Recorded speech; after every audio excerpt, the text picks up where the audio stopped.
Good afternoon, everybody. I'm Asaf Ramarowski, the Executive Director of SPME, and it's my pleasure to welcome you once again to our webinar series conversations. This is our first webinar of the new year, and it's my privilege and it's my privilege again to once again welcome you to our conversations. This afternoon, we have the opportunity to hear from our friend and colleague Andrew Bostom. Andy is a longtime friend and colleague. He's been dissecting issues of Muslim anti-Semitism in great length for a very long time, and it's worth reading his analysis on a lot of these issues.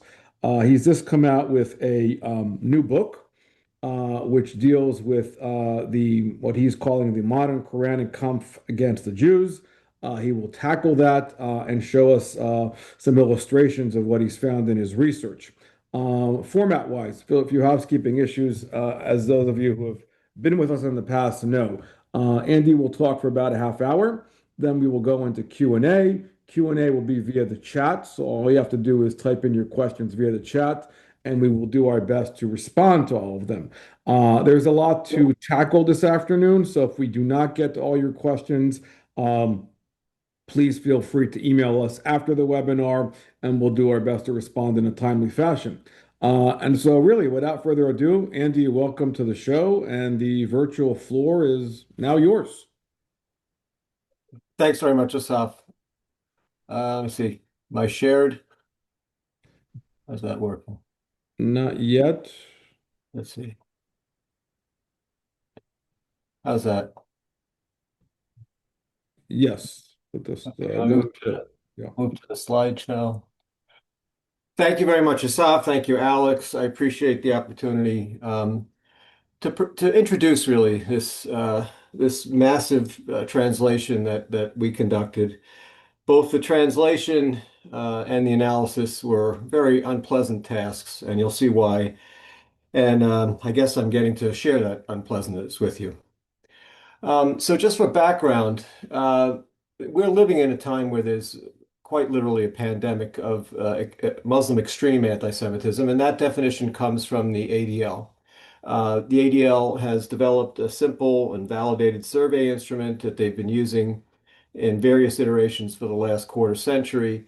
And essentially, the respondent during these surveys is asked how many anti-Semitic stereotypes they agree with.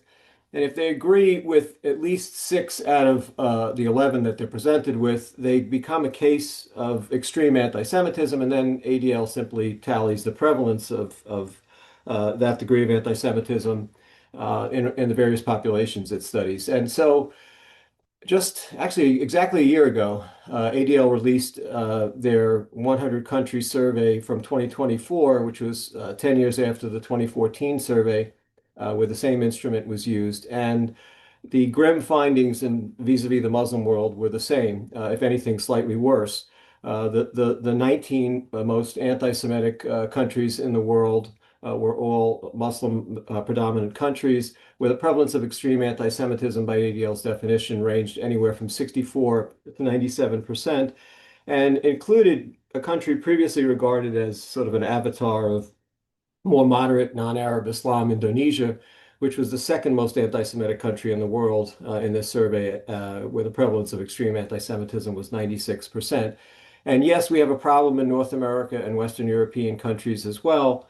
But you know, as you can see, it just pales in comparison to what's going on in the Muslim world. And this Muslim anti-Semitism is transportable. These are data that are from various surveys ADL conducted using the same instrument between 2015 and 2023. And you see 2 to 4-fold rates, slightly lower than what you see in Muslim societies themselves, but 2 to 4-fold relative increased risk of extreme anti-Semitism comparing Muslims to Christians or non-Muslims in Western Europe. And a very unfortunate thing has happened, and there's no adequate explanation for it. But these data have been purged from the ADL's 100 website, and we've queried as to why that is and have not gotten an adequate response. So maybe that's something that could be followed up on.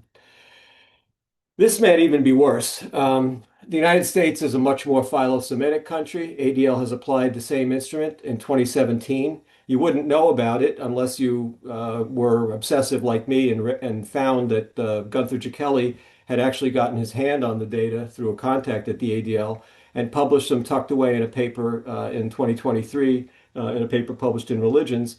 So about a 6.3-fold increased risk for extreme anti-Semitism amongst U.S. Muslims versus non-Muslims. And this is a big sample, 3,600 non-Muslims and 805 Muslims, an oversample.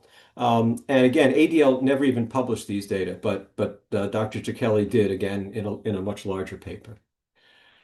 So I want to just briefly demonstrate the nexus between contemporary polling data like this and animating religious ideology in the Muslim world. And on the left, I have some cardinal features of the Hamas covenant, and on the right are the results of some unique polling data that Stanley Greenberg produced in 2011. And if you recall the Hamas covenant in its preamble, even before the very first words, literally in the document, quote Quran 3:112, which is a religious justification for the Jews' permanent degradation. It's a feature. It became a feature of the Islamic law in terms of dealing with the Jews, and it's because of their alleged transgressions and prominently featured as prophet killing in the Quran, which extends in the Hadith to foisting Muhammad to death. The preamble is, again, is probably people more familiar with, extols the Muslim Brotherhood, Hamas's connection to it. And then Article 7 and Article 15 were actually queried to the best they could by Greenberg and colleagues. Article 7 features this canonical tradition of Muhammad where he claims the Jews must be annihilated to usher in the Messianic age.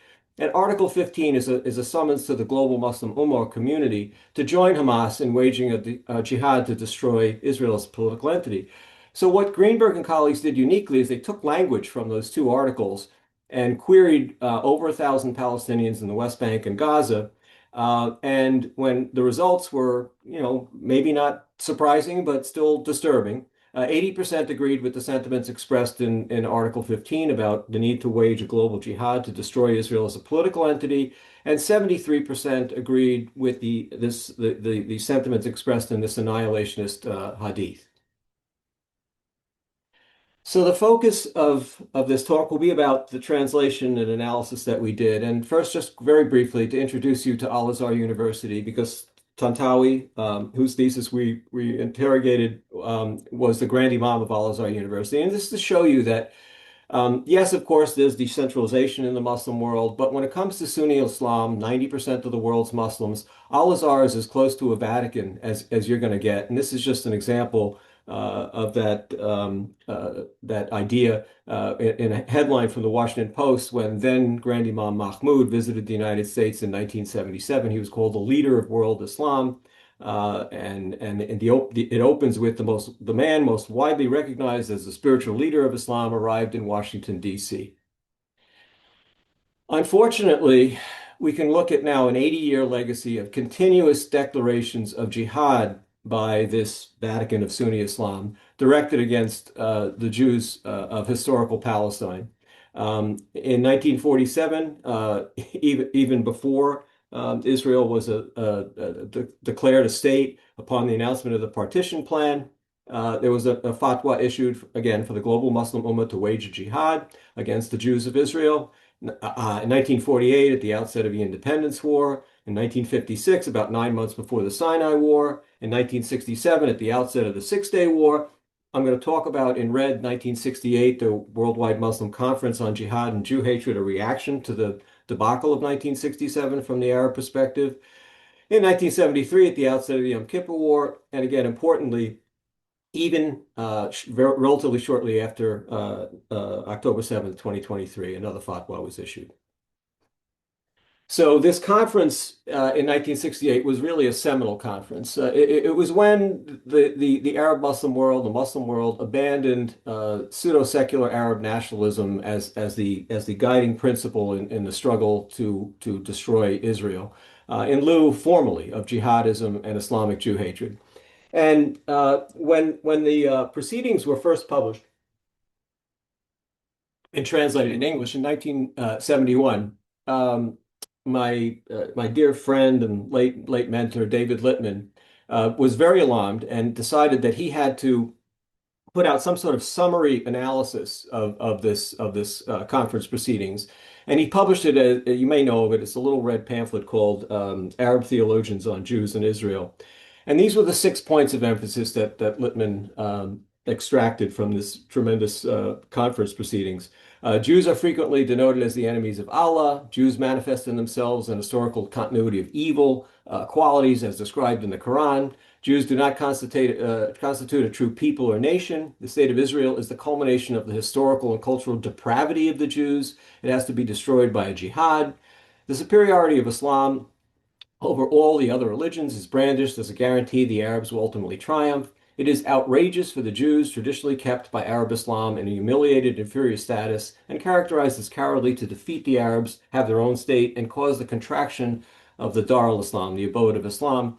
And David was very concerned that this type of, and you have to remember, these were literally the leaders of the Muslim world, congregated by one of its most important spiritual and teaching institutions. And David's fear was that this type of preaching and proselytizing could lead to the urge to liquidate Israel, politicide, and the Jews genocide. If the evil of the Jews is immutable and permanent, transcending time and circumstances, and impervious to all hopes of reform, there is only one way to cleanse the world of them: by their complete annihilation. So this brief background is the milieu in which Tantawi produced his thesis. So I wanted to just give you very briefly some biographical background. He was born in 1928 in what's called Upper Egypt. He was a Hafiz. He had a prodigious memory as a child. He memorized the Quran in elementary school.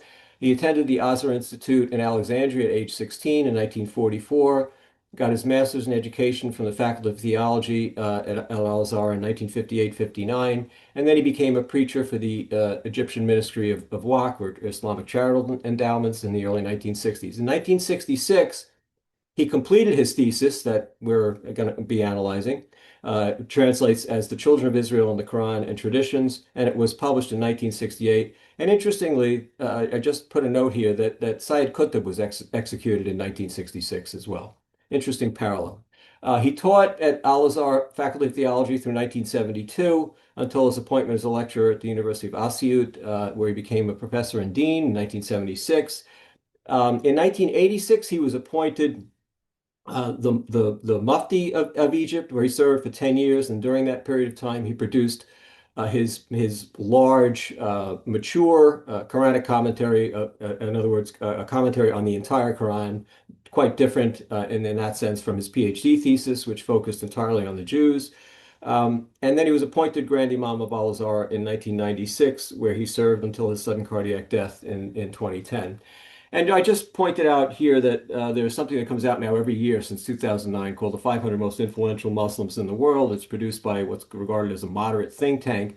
And it described in Tantawi's mini biography that he was a key commentator on the Quran.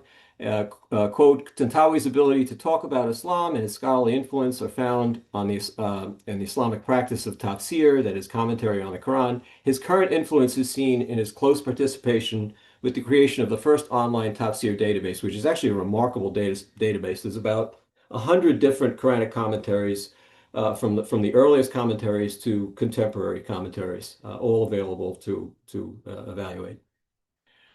And so there's this dichotomy about Tantawi. Was he a liberal, moderate Muslim or an illiberal Muslim traditionalist? On the liberal side, an image that really is promoted uncritically by journalists, diplomats, and academics, but abhorred by the Muslim traditionalists and the Muslim Brotherhood. He was very proud of his physician daughter, openly proud of her, wanted women to advance, in their careers. He opposed the niqab for Muslim women. He opposed female genital mutilation, despite the fact that it's very broadly applied in Egypt because of the predominance of the Shafi'ite school of jurisprudence in Egypt. And he openly enjoyed the music of popular Egyptian singers.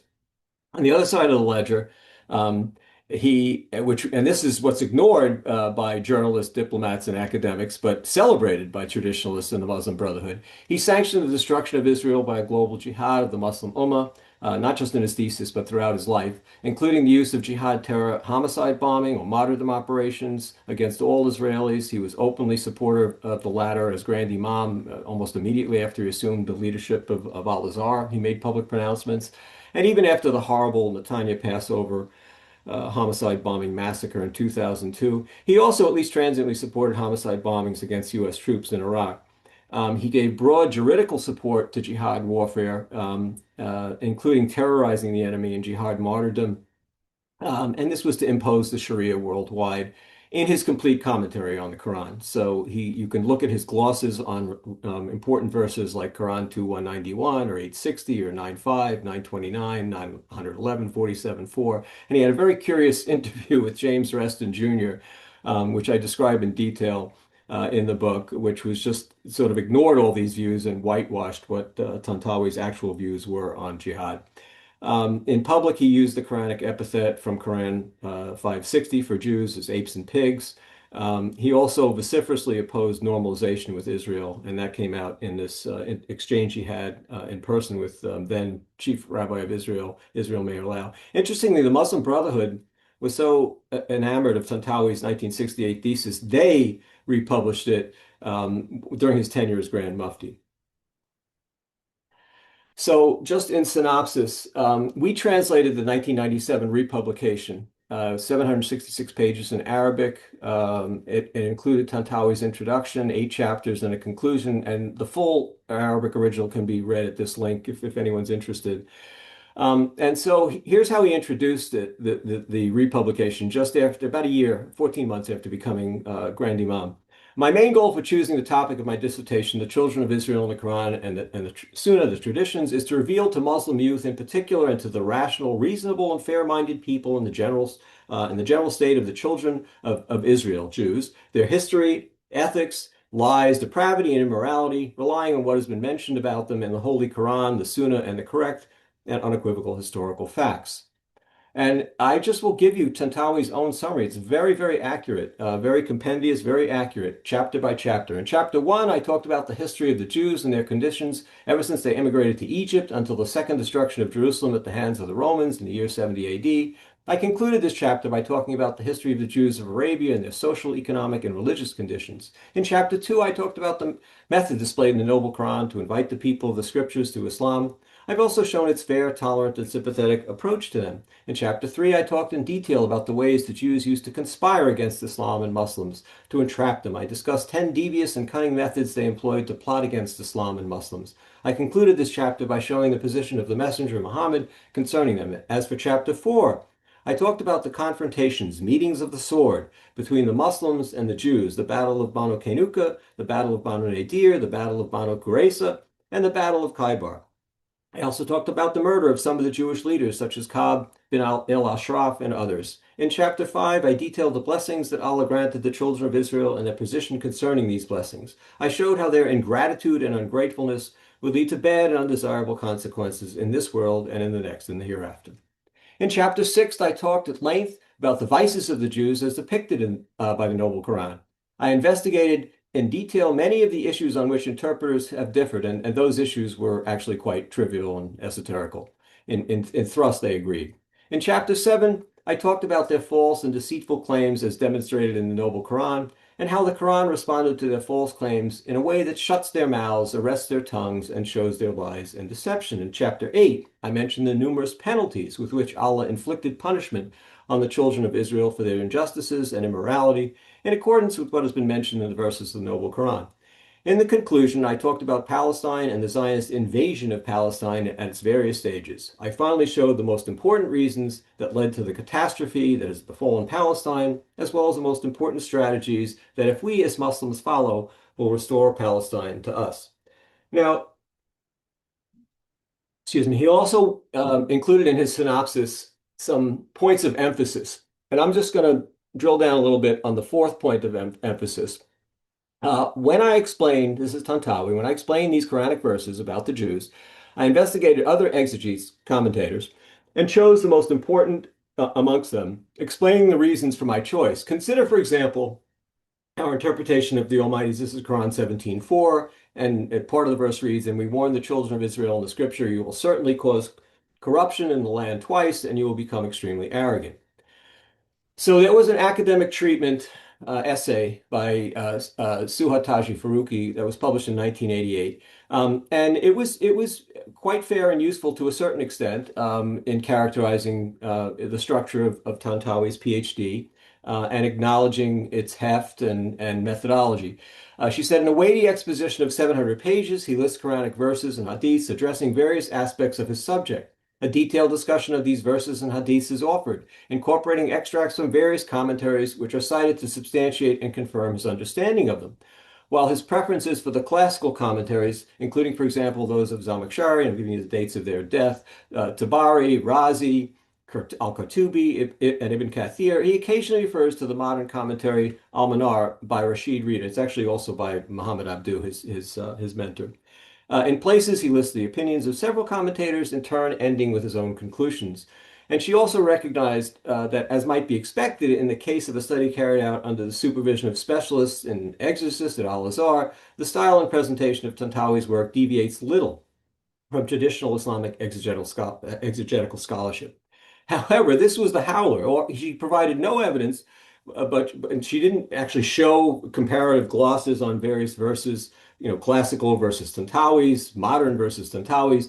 She just goes out and claims, in insisting only on the negative characteristics of the Jews, however, it deviates significantly from traditional exorcists. Well, remember, Tantawi himself had offered us an opportunity to basically test this hypothesis. And he cited Quran 17:4, and it's actually Quran 17:4 to 8, but the emphasis is on verse 4 and verse 8. And you can see how he compares the classical exegetes, and you can actually take extensive extracts, which I did, independent of what Tantawi does, and compare them. And that's exactly the exercise that I went through at length in the book. And I also juxtapose his glosses on these verses to his own commentary in the full Quran that he produced years later, about 20 years later, and compared them to two other modern Quranic exegetes. One Sunni, Muhammad Shafi, who was a former Grand Mufti of Pakistan and wrote this commentary known as Marful Quran, which is really the most authoritative modern Indo-Pakistani commentary, and the other by a towering figure in modern Shiite Islam, Muhammad Hussein Tabatabai, who is considered the greatest modern Shiite exegete and actually a theosopher. There's a neologism that was created to describe him. He's not just a philosopher, he's not just a theologist, he's a theosopher, and a major university in Iran was named after him, which is the largest specialized state social sciences university in Iran and one of the largest in the Middle East. And so what I concluded after literally, juxtaposing the verses is that any objective assessment of all these glosses, classical and modern, reveals they emphasize uniformly indelible, pejorative characteristics of Jews who therefore deserve worldly devastating humiliation and hellfire in the afterlife. This really debunked what Taji Faruqi had claimed, and again, without any evidence to defend her position. And even Tantawi's truculent remarks in his thesis commentary on Quran 17:4, 17:4 and 8 regarding modern Jews and their conflict with the Muslims of Palestine are mirrored by the former Grand Mufti Shafi in his influential Quran commentary, Marful Quran. His gloss calls for a global Muslim, purely Islamic jihad, as he puts it, to destroy Israel and reimpose Sharia governance on all of Palestine. And there's really a tremendous amount of repetition in this enormous work by Tantawi. But I thought that the opening of chapter 6, where he goes through a very concise litany, was really emblematic, pathognomonic of what you get throughout the thesis. So he's summarizing, and he says, the reader of the Noble Quran will clearly see that it has depicted many of the inappropriate conducts, despicable manners, and cunning and crooked behaviors that the children of Israel indulge in. It has branded them with disbelief, and this is what he does. He will go through, he'll provide verses which demonstrate his point. With disbelief, Quran 446, ingratitude, egotism, cowardice, deceit, rebellion, transgression, cruelty, deviance, hastening to transgression and aggression, unjustly consuming people's wealth, and many more of the vices that are recorded in the Noble Quran. They therefore earned Allah's displeasure, were stripped of Allah's mercy and compassion, and they were stricken with disgrace and misery. That's Quran 261, repeated at 3:112. These vices that the Noble Quran recorded can be clearly seen anywhere throughout the ages. The passage of time has only made these vices more ingrained and rooted in them. And then there's this cognitive dissonance that emerges. So he was commenting on this. I don't know if people recall, there was a like a dramatization of the Protocols of the Elders of Zion. I think it was called Horseman Without a Horse, that was published, of course, that was presented, I'm sorry, during Ramadan uh, in Egypt. And Tantawi tacitly endorsed it, and he says, I assume that the series contains criticism of some of the Jews' traits, or that it presents these traits. But this is no reason to make such an artificial uproar. The charge of anti-Semitism was invented by the Jews as a means of pressuring the Arabs and Muslims, and with the aim of implementing their conspiracies in the Arab and Muslim countries. It should be disregarded. And just to give you a broad overview of his method. So the thrust of the book is just a very detailed analysis of all these canonical anti-Semitic motifs that he elaborates at great length from the Quran, the Quranic commentaries, the traditions, and that's the vast preponderance of the thesis. But they're very briefly interwoven with at the end. So for the last chapter and a half or so. And indeed, they form the basis for his authoritative Islamic understanding of modern non-Islamic anti-Semitic sources. And he goes into many of them, but the ones featured are the Zoroastrian forgery, the Protocols of the Elders of Zion. I don't know if you've heard of this, Benjamin Franklin's factitious prophecy about the alleged danger posed to the nascent United States by its infinitesimal Jewish minority. And this is actually somewhat tragicomical, as I put it. It's literally the last words in the thesis. He calls it President Benjamin Franklin at the feast of the night of the 1789 Constitution, and even the Jew-hating fulminations of Karl Marx and Adolf Hitler are pinned to this traditional Islamic understanding of the Jews.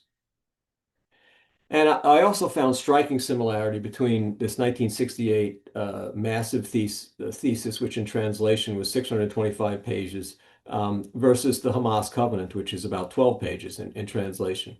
Identical featured usage of key Quranic verses describing the Jews' permanent humiliation. Again, Quran 3:112, other verses for repeatedly transgressing the will of Allah. Um, the central Quranic conspiratorial Jew-hating motif of the Jews as spreaders of corruption. Tantawi and the Covenant emphasize Quran 5:64, but as you've seen, it's also in Quran 17:4. Um, and the Quran 5:64 is seen as anticipating and indeed being validated by the Tsarist Russian forgery, the Protocols of the Elders of Zion, specifically in both Tantawi's thesis and in the Hamas Covenant. They also have identical featured notion of the eternal jihad against the Jews. As I mentioned, that was Article 15 in the Covenant, and it's emphasized in Tantawi's thesis as well. And again, in Article 7 of the Hamas Covenant, there's prominence is given to this eschatological war of Jew annihilation to usher in the Messianic age, the rocks and trees hadith of Bukhari and Muslim, and that's also featured by Tantawi in his PhD thesis. So he's left this legacy, and his immediate successor is Ahmed Al-Tayeb, who's served longer than him now. He's still the Grand Imam. He was named the Grand Imam after Tantawi's passing. And just very briefly, he's sanctioned homicide bombing against all Israeli Jews in 2007. He claimed in 2014 and 2018 that the Muslim world was being beset by Jewish conspiracies that led to the creation of these terror groups, which were a Zionist plot. The Zionist entity was going to march on the Kaaba, he said, in 2018, this central stone structure in Mecca, and on the Prophet's Mosque in Medina. This is on their minds and in their hearts, he claimed. And again, just like Tantawi, notwithstanding the cognitive dissonance, he said in 2018, the issue of anti-Semitism is a lie that continues to deceive nations to this day. On the 77th anniversary of the partition plan, he reaffirmed his rejection of that early iteration of the two-state solution. And then last year, at the end of last year, when Syria was collapsing into this jihadist morass, that too was a Zionist conspiracy. He even used this metaphor of the Jews as a cancer, which we associate now with the Iranian regime, which is finally, I hope, collapsing, and the Ayatollahs, a cancer that must be prevented from spread into the Arab Muslim body limb by limb. And then twice, he took a central anti-Semitic theme from the Quran on Egyptian national television, Quran 582, which is kind of a psychological projection verse where the Jews harbor the greatest enmity towards the Muslims. And he said that defines the entire relationship between Muslims and Jews for a 1400-year continuism. This is an historical perspective which has not changed to this day. See how we suffer, and he conflates from global Zionism and Judaism. Since the inception of Islam 1400 years ago, this is a cause of great distress for the Muslims. And then he quotes the part of the verse that pertains to the Jews. As I mentioned earlier, this nothing changed, unfortunately, with the horrors on October 7th, 2023. Actually, the day of, there were pronouncements from Al-Azhar which celebrated the carnage, the jihad carnage, as quote, the resistance efforts of the proud Palestinian people. But it went even further than that and did not get nearly enough attention. Is 12 days later, on the 18th or 19th, depending on which website you interrogate, Al-Azhar issued a formal fatwa, again repeating this idea that there's a global jihad that Muslims should wage against the Zionist settlers, in their mind, really all Israeli Jews. They're all legitimate targets of jihad since all citizens serve in the IDF. And just to close the circle, uh, on Ramadan, this past Ramadan, in March, rather gratuitously, I thought, the evening verses that were featured Quran 582, which I've just mentioned to you. And this video was placed on Al-Azhar's X account. So in other words, there's a lot of Quran reading. There's many verses. There's verses they could have read about Ramadan. There's a lot of silent reading, but this is the one that they had to read out in public, right in front of the mosque. So in conclusion, um, we have consistent polling data now, and I've just given you a small sample of it, demonstrating at least 2 to 4-fold greater Muslim extreme anti-Semitism. And it's not really known. I don't see it discussed nearly often enough, and it should be widely shared, recognized, and discussed without any form of censorship, including ATL's own censorship. Al-Azhar's continued inculcation of virulent anti-Semitic themes from Islam's core text and a global Muslim jihad against Israel, views representing, not just Hamas. This is authoritative institutional Islam, must be widely shared, recognized, and discussed without censorship. And then this may seem like pie in the sky, but I honestly believe it needs to be pursued. Um, it, it, Islam needs Vatican to Nostra Aetate, like mea culpa-based wrenching reforms. And if they're not going to do it themselves, which is really no sign they're going to, then they need to be told to repeatedly, over and over again. And we need a lot more people like Jules Isaac, who came forth and really helped catalyze the Vatican II reforms of the Roman Catholic Church. Thank you very much.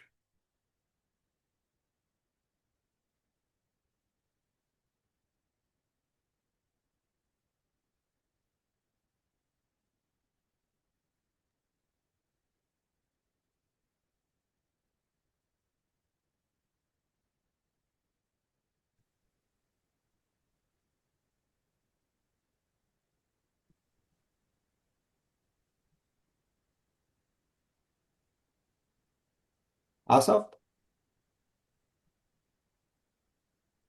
Um, Yeah, can you hear me now? yes. Can you hear me? Yes, I can hear you. Alex, can you hear me? Yeah. Um, okay, well, Asaf seems to be having a few technical issues. So thank you, Andy, for a presentation. Highly comprehensive, extremely depressing. And We'll get to questions in a minute. I'll take the prerogative of leading off. You anticipated in your conclusion something I was getting at, and that's what people used to call Reformation. And Mm. I remember after 9/11, there was much talk about the prospects for the mechanisms of an Islamic Reformation. And your presentation, which focuses on Sunni institutions and Sunni tradition, reinforces this question even without using that particular term. But you mentioned Nostra Aetate as a kind of Catholic analogy, and I'm wondering what your thinking is about um, abrogation or Mm. supersession. What would be the mechanisms internally, and then, if possible, if necessary, externally, to force a frank reevaluation of these unrelentingly hostile verses and the chain of tradition that goes with them? Yeah, so I think there are things to be learned from the Nostra Aetate process. And I mentioned Jules Isaac. If people don't know, Jules Isaac was a an historian who actually wrote the standard textbooks that were used in French secondary schools.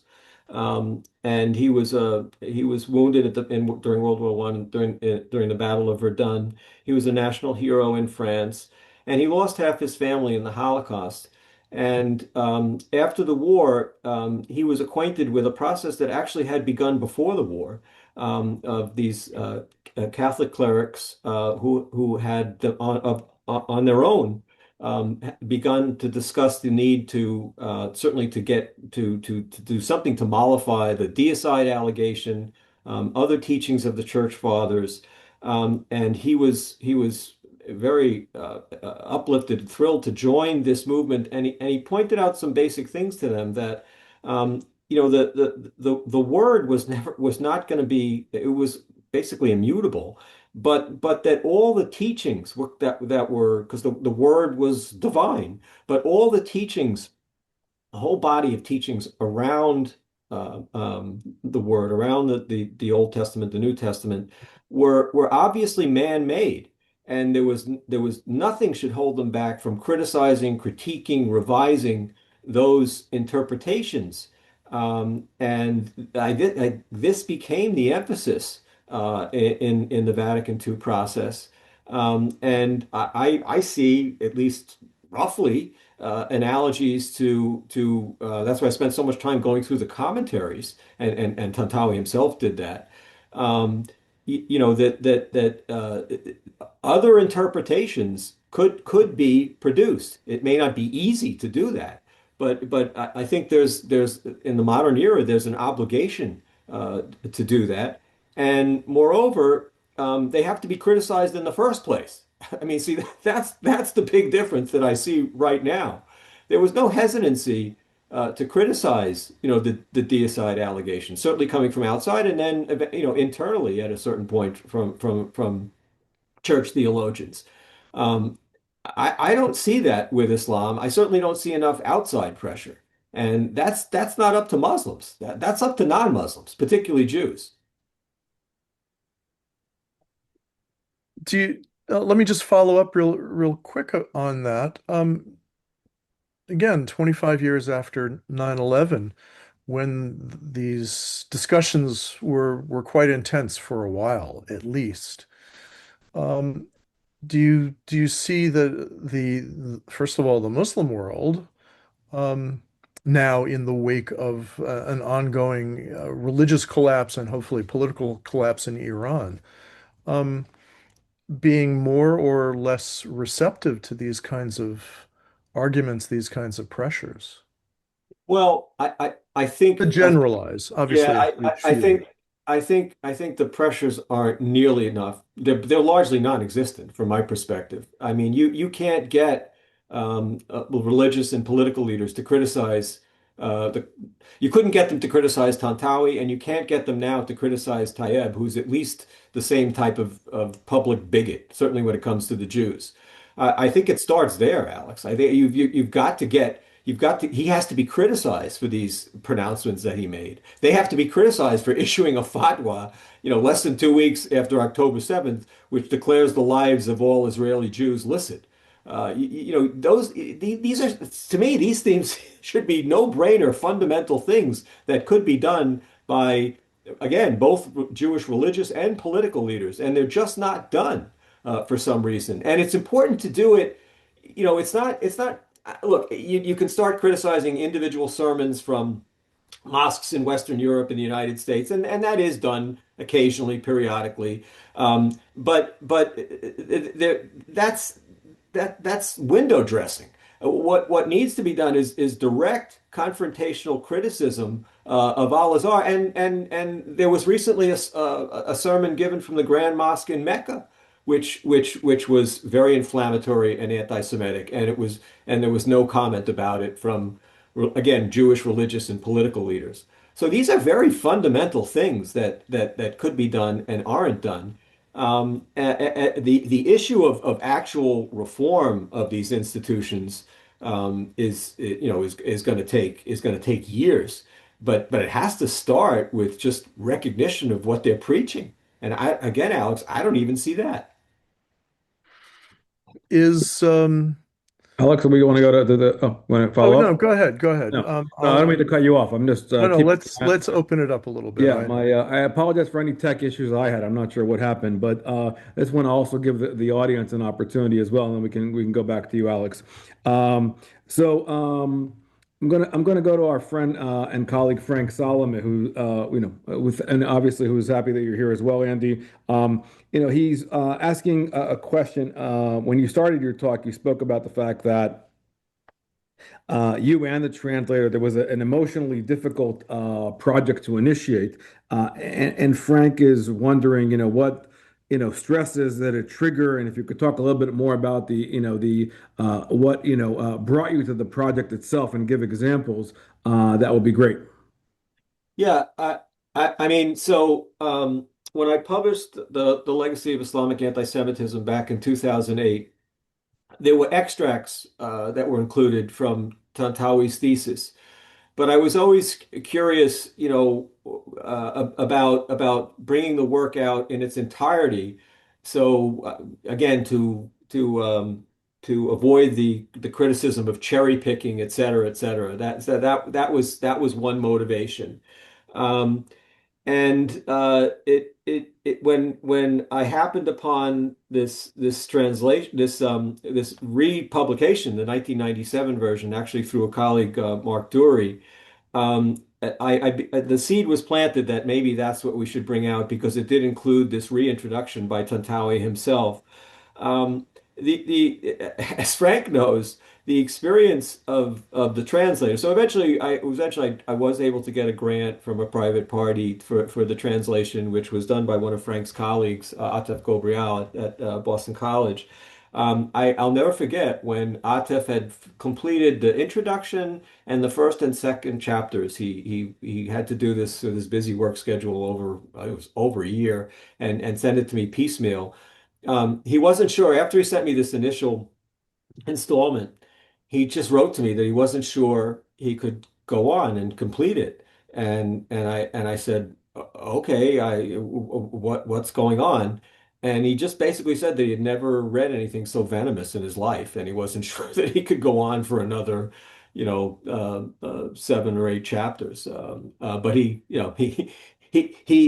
had an obligation. We both did, and he eventually completed it. But and then when I spent the over year with it, analyzing the translation, it was just it becomes overwhelming at a certain point.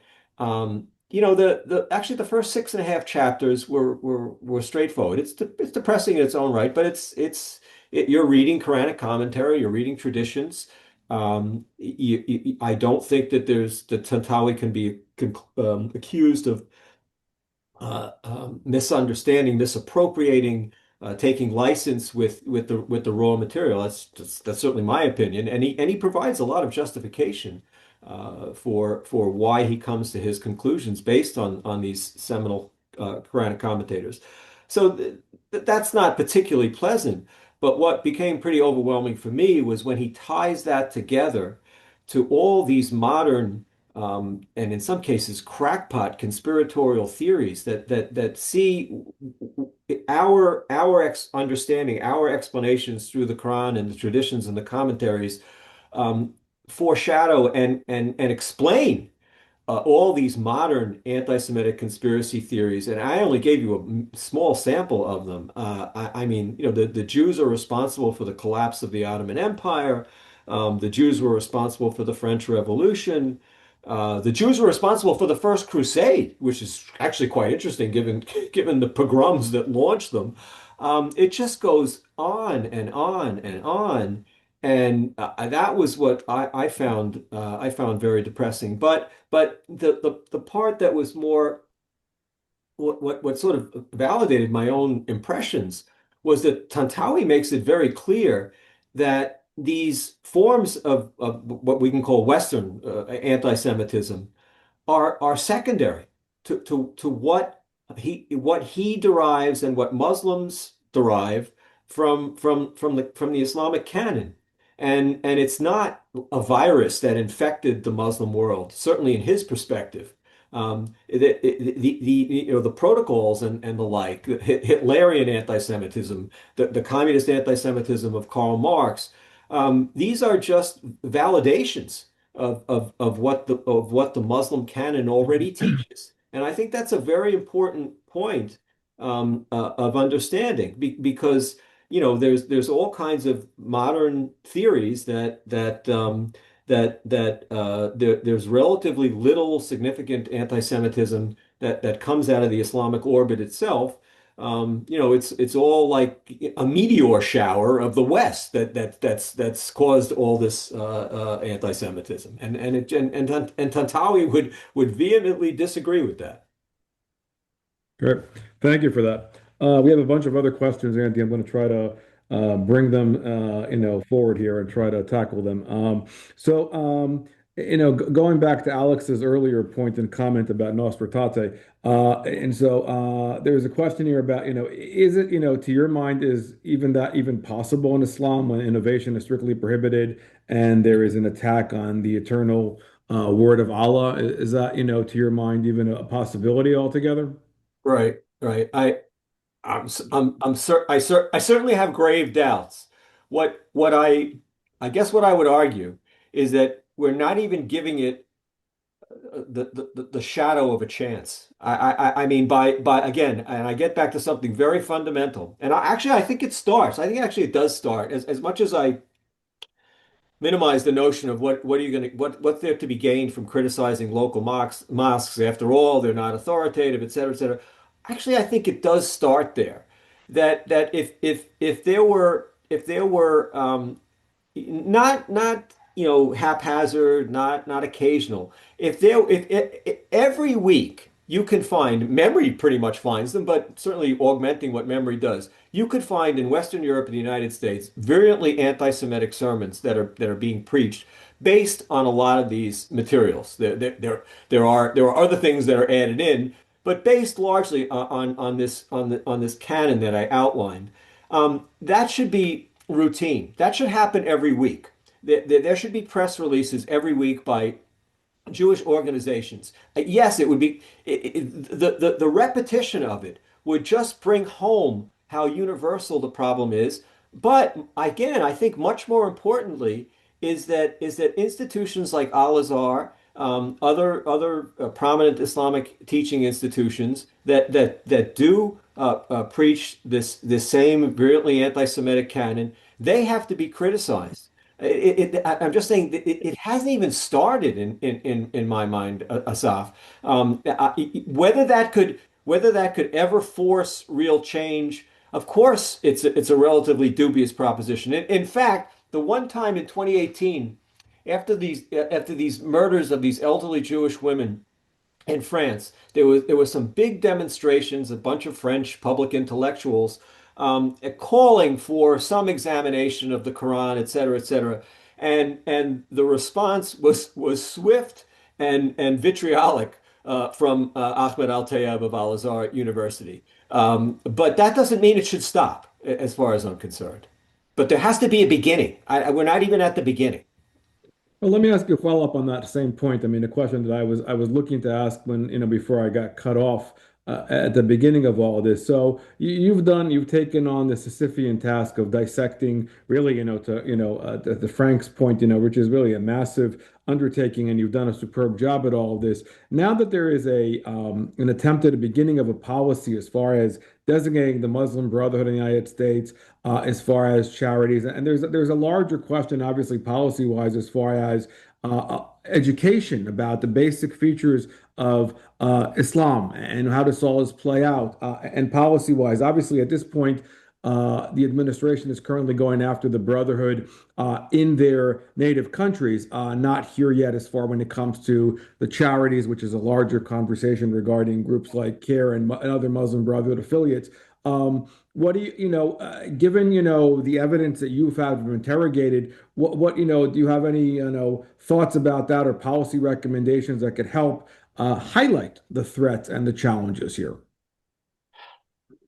I have very mixed feelings about this, to be honest with you, Asaf, because what I see happening, first of all, you're absolutely right. I mean, you're not seeing CARE in the United States attacked. You're not even seeing the Muslim Brotherhood elements in places like Qatar and Turkey being designated. I think if this was to be effective, it needed to be a blanket designation of the Muslim Brotherhood in its entirety, wherever it exists.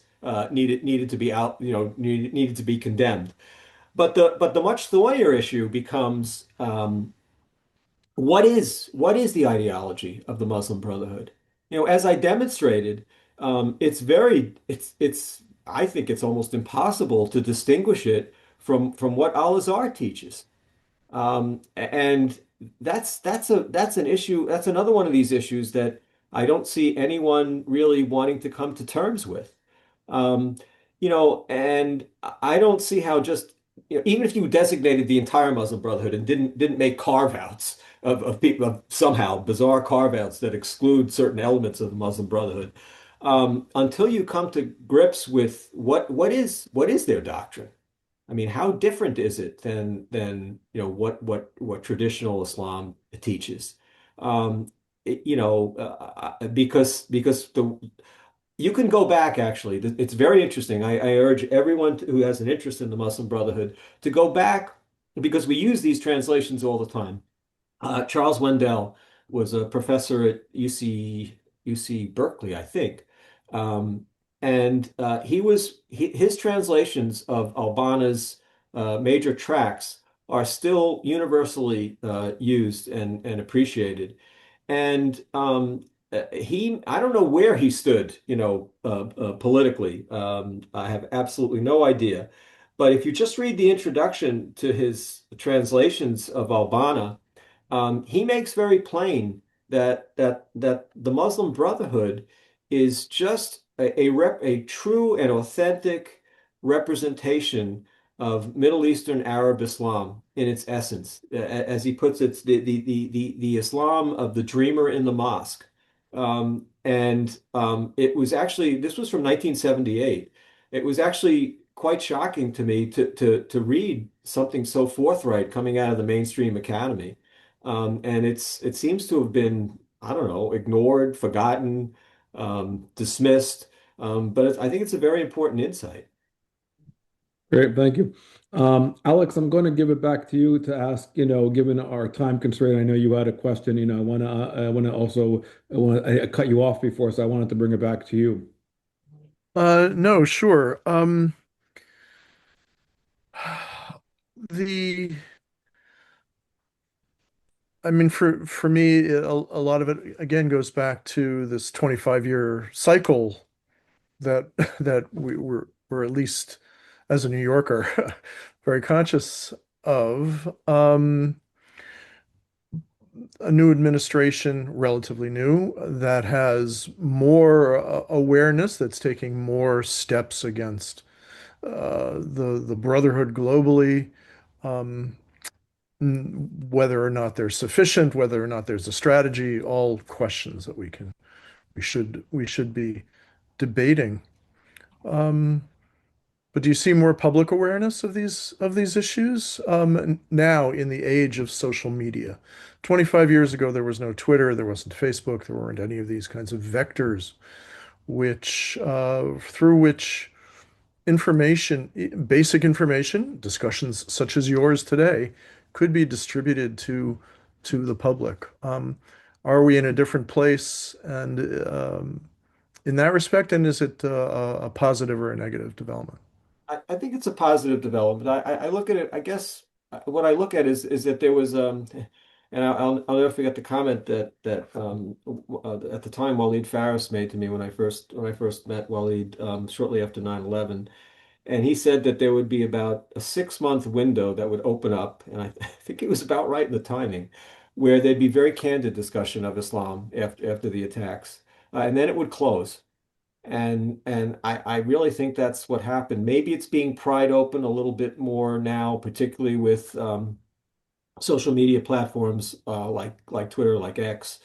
But it's almost as if it was at the time of 9/11 it was a step forward and then multiple steps backward. So we're maybe reclaiming some of the honesty that was lost over the intervening years between 9/11 and now. But again, I just think that even on Twitter, it's rare, maybe my voice, maybe I've seen this done by Raymond Ibrahim. It was actually Raymond that I learned initially. He saw this fatwa right away, the one that came out about 10 days or so after October 7th, 2023 from Al-Azhar. I see even on these platforms that are pretty open, I see very little criticism of Al-Azhar. There was very little criticism of that Saudi sermon that was given just a couple of weeks ago from the Grand Mosque in Mecca that was virulently anti-Semitic. Um, so there's a lot more that could be done with these platforms, Alex. But I guess they're providing an opportunity. There's much more awareness now of some of the Muslim Brotherhood related ventures into uh, property acquisitions, creating communities that appear to be potentially very toxic, Muslim-only communities, etc.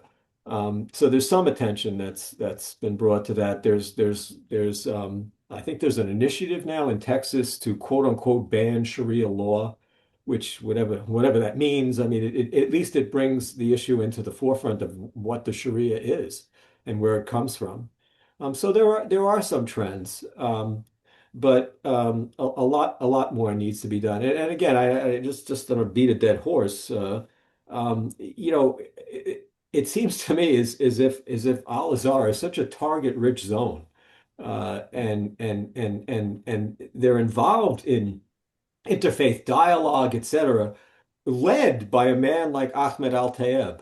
And the hypocrisy and the contradiction to me is so obvious and so glaring. And yet, there was one time, Geert Wilders, when I personally wrote to him about the that 2013 public address that Tayeb gave, where he invoked Quran 582 as the permanent parameters for the relationship between the Jews and Muslims and the cause of Muslim suffering.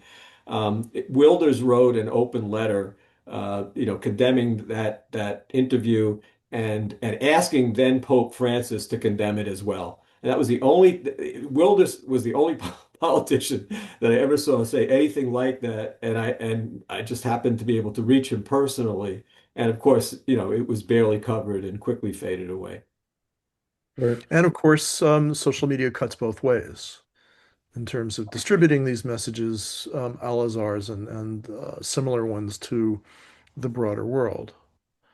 Um, Yes, indeed, it goes all over the place.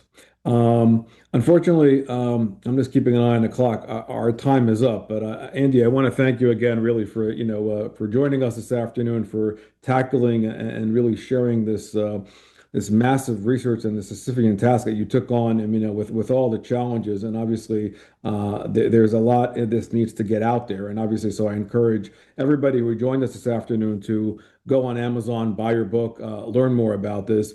There have been a few requests, if you don't mind, sharing the fatwa that came after 10/7. If you send that to me, I can share that with the group. And I'm also happy to slides were also people like them a lot. So if you don't mind making them public, we were happy to share them as well. Oh, absolutely. Yeah, absolutely. There's a lot of this. You'll see when I'll send you the file, I'll convert it to a PDF and send it to you. There were a lot of slides that mercifully I held in abeyance, but people are free to go through those too. I won't clip them out. And also just yeah, about the book, it is supposed to be. I mean, I think you can pre-order it right now on Barnes and Noble if you have the interest. And it's supposed to be available officially tomorrow at Barnes and Noble. I don't know what's going on with Amazon. They have some bizarre thing up, but supposedly you can pre-order it there. I hope it all gets clarified because the official release by Ingram Spark, which is actually printing the books, is Friday the 16th. So hopefully these websites will clear up. And if anyone's interested, for personal use, research, etc., I'd be happy to share the PDF galleys with them, that way they can search it, etc. And yeah, and people also feel free to distribute my email address, my Gmail address, No uh, problem. if people want to write me questions. That's fine. Glad, Gladly, we'll gladly do that, and obviously encourage everybody to go and get the book and ask questions all around. So really, I want to thank you again for joining us. I want to thank always Alex for joining me, in our sessions here, in our conversations, and of course, thank everybody who came this afternoon. Again, I apologize in advance. I know there were a few other questions we did not get to this afternoon. If you email me after after the webinar, we'll do our best to respond as well, and trying to get through everything. But thank you again for joining us. Be on the lookout. As I said, we are now, once again, now with the new year beginning, the season of more webinars. And so our next webinar, I believe, is going to be with Professor Judea Pearl, Daniel Pearl's father, who'll be discussing his latest book that this came out. And we'll be talking about that in the next week or so. So with that being said, I wish everybody a good day. Thank you everybody for joining us, and we look forward to talking soon. Thanks, everybody. Bye-bye. Thanks.